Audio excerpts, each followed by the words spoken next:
अ, ठाणे महानगरपालिकेला गेल्या 12 ते 13 वर्षात महानगरपालिकेचा अर्थसंकल्प सोडला.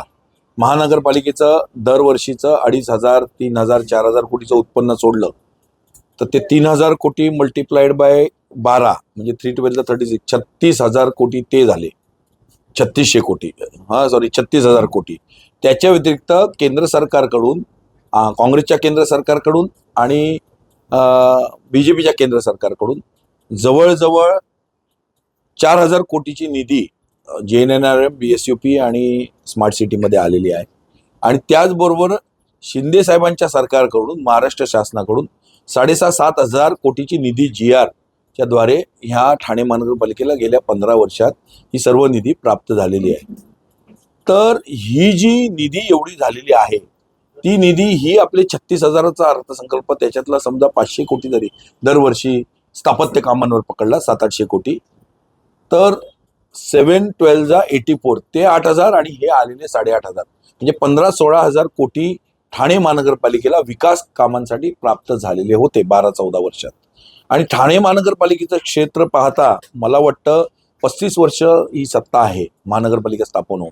ठाणे महानगरपालिकेचं क्षेत्र पाहता मला वाटतं एवढ्या पैशामध्ये शांघाय झालं पाहिजे होतं, ठाणे परिपूर्ण झालं पाहिजे होतं, विकास कामांनी व्यवस्थित सेटअप बसवला गेला पाहिजे होता. आजही ठाण्यामध्ये विकास कामांचा बोजवारा उडलेला दिसतोय. विकास कामांसाठी क्लस्टर आणावं लागतंय, अनधिकृत बांधकामांसाठी. घनकचऱ्याची व्यवस्था नाही आहे, घनकचरा व्यवस्थापनाची, डिस्पोजलची, विल्हेवाटाची नाही आहे. पाण्याचा प्रॉब्लेम आहे, काल पण पाणी नव्हतं, आजही तिकडे साकेतला टँकरची लाईन लागलेली आहे. वाहतूक कोंडीचा प्रॉब्लेम आहे, वाहतुकीची व्यवस्था नाही, शाळांची व्यवस्था नाही, ह्या आणि आरोग्याची व्यवस्था नाही. तर या सगळ्या गोष्टी आपण पाहिल्या. एवढा पैसा आलेला आहे, तर नेमका एवढ्या पैशाचा अवयव झालेला आहे का, नियोजनबद्ध काम झालेलं आहे का, टप्प्याटप्प्यावर तपासणं फार गरजेचं आहे. प्रत्येक विभागात हे काम तपासणं गरजेचं आहे. अगदी निविदा प्रक्रियेपासून जर पाहिलं, GR आल्यापासून ते कम्प्लिशन सर्टिफिकेट देईपर्यंत आणि बिलं काढण्यापर्यंत विविध टप्प्यांवरती निविदा प्रक्रिया राबवण्यात आली आहे का, पारदर्शक राबवण्यात आली आहे का, सर्वोच्च न्यायालयाचे निर्देश जे दिलेले आहेत ते निविदा प्रक्रियेत राबवण्यात आलेले आहेत का, महाराष्ट्र शासनाने, केंद्र शासन, महाराष्ट्र शासनाने दिलेले निर्देश, मार्गदर्शक तत्व यांच्या अंमलबजावणी करून त्यांच्या अनुषंगाने निविदा प्रक्रिया झालेली आहेत का, कामं व्यवस्थित झालेली आहेत का, कामामध्ये विविध अंगी ज्या गोष्टी असतात, मुदतवाढ देणे, आणखीन काही NOCs घेणे, पर्यावरणाची NOC घेणे, CRZची NOC घेणे, ट्रॅफिकची NOC घेणे, पोलिसांची NOC घेणे, सगळ्या जेवढ्या NOCs आहेत त्या नीट घेतल्या गेल्या का, मुदतवाढ दिलेली आहे का, कामांना विलंब झाला तर का झालेला आहे, आणि कामाचा दर्जा सांभाळण्यात आलेला आहे का, लोकांना त्या विकास कामं करत असताना त्रास होतोय का, पोल्युशन होतंय का, या सगळ्या गोष्टी तपासण्यासाठी आम्ही हे सगळे GR शासनाकडून गपचूप आणलेले आहेत.